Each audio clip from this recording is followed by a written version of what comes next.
বিয়ের মৌসুম চলছে, মামাতো বোনের বিয়ে উপলক্ষে পাবনাতে চলে এসেছি। সবাই মিলে অনেক মজা করলাম। বিয়ে বাড়ি বলে কথা, মজা তো হতেই হবে। নমস্কার, কেমন আছেন সবাই? প্রথমে এসেই দেখি বিয়ের জায়গাটা অনেক সুন্দরভাবে সাজানো হয়েছে। এখানে আলপনা দেওয়া হয়নি, বরং রঙের গুঁড়া দিয়ে সাজিয়েছে। বেশ সুন্দর লাগছিল। তারপর ঢেকির এইখানে কিছু কাজ ছিল, সেটা কমপ্লিট করে নিল। আর এটা হচ্ছে সন্ধ্যার দিকে বরযাত্রীদের জন্য রান্না শুরু করা হয়েছে, তাই সবাই মিলে মশলাগুলো কাটা বাছা করছিল। গেটের বাইরে এসে দেখি সন্ধ্যা লাগার সঙ্গে সঙ্গেই লাইটগুলো জ্বালিয়ে দিয়েছে। সবচেয়ে সুন্দর লাগছিল পেছন সাইড থেকে আলো এসে যখন গেটের ওপর পড়ছে, তখন বিভিন্ন ধরনের কালার হচ্ছিল। আসলে বিয়ে বাড়িতে লাইটিং না থাকলে খুব একটা ভালোও লাগে না। বেশ কিছুক্ষণ গেটের এইখানে সময় কাটালাম। তারপর রাত 8টার দিকে মেয়েকে রেডি করিয়ে দিলাম।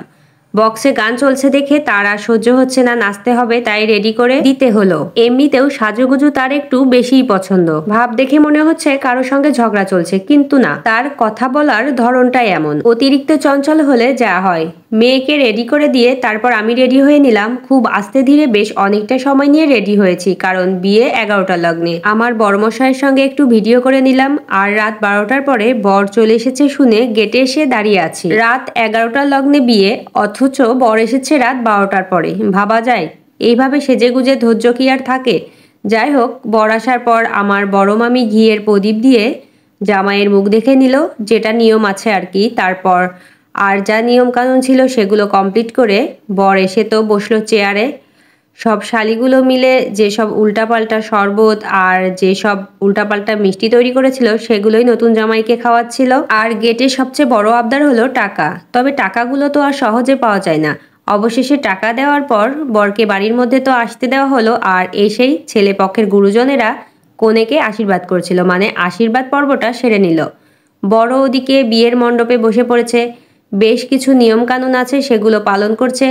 এদিকে আবার আমার হাজবেন্ড জামাই বরণ নিচ্ছিল। বিয়ে উপলক্ষে বাকি যে জামাইগুলো থাকে তাদেরকে গিফট দেওয়া হয়। জামাই বরণটা হয়ে যাওয়ার পরই কনেকে নিয়ে আসলো শুভ দৃষ্টির জন্য। বেশ কয়েকজন মিলেই পিঁড়ি ধরেছে, আমার বর, জামাইবাবু আর ছোট ভাইয়েরা। যদিও পিঁড়িতে ঘোরানোটা একটু কষ্ট, কিন্তু এটাই বেশি আনন্দের। 7 পাক ঘোরানোর সময় নাচাচ্ছিল। 7 পাক ঘোরা হয়ে গেলে শুভ দৃষ্টি আর মালা বদল হলো। আর এই মালা বদলের সময়টা এত মজার।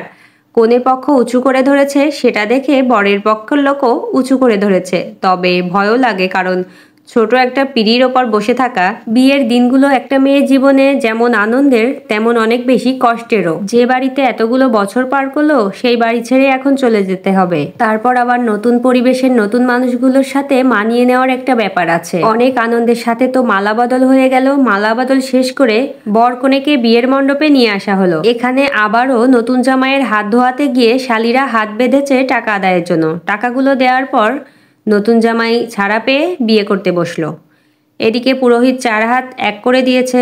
আর আমার মেজো মামা, মানে কনের কাকা, সম্প্রদান করছে। সম্প্রদানটা মূলত বাবা করে, কিন্তু আমার বড় মামা বেঁচে নেই, তাই কাকাই সম্প্রদান করলো।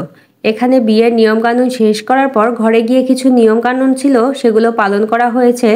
সেগুলো আর আমার ভিডিও করা হয়নি, কারণ আর এত রাত্রে ধৈর্য ছিল না, তাই গিয়ে ঘুমিয়ে পড়েছিলাম।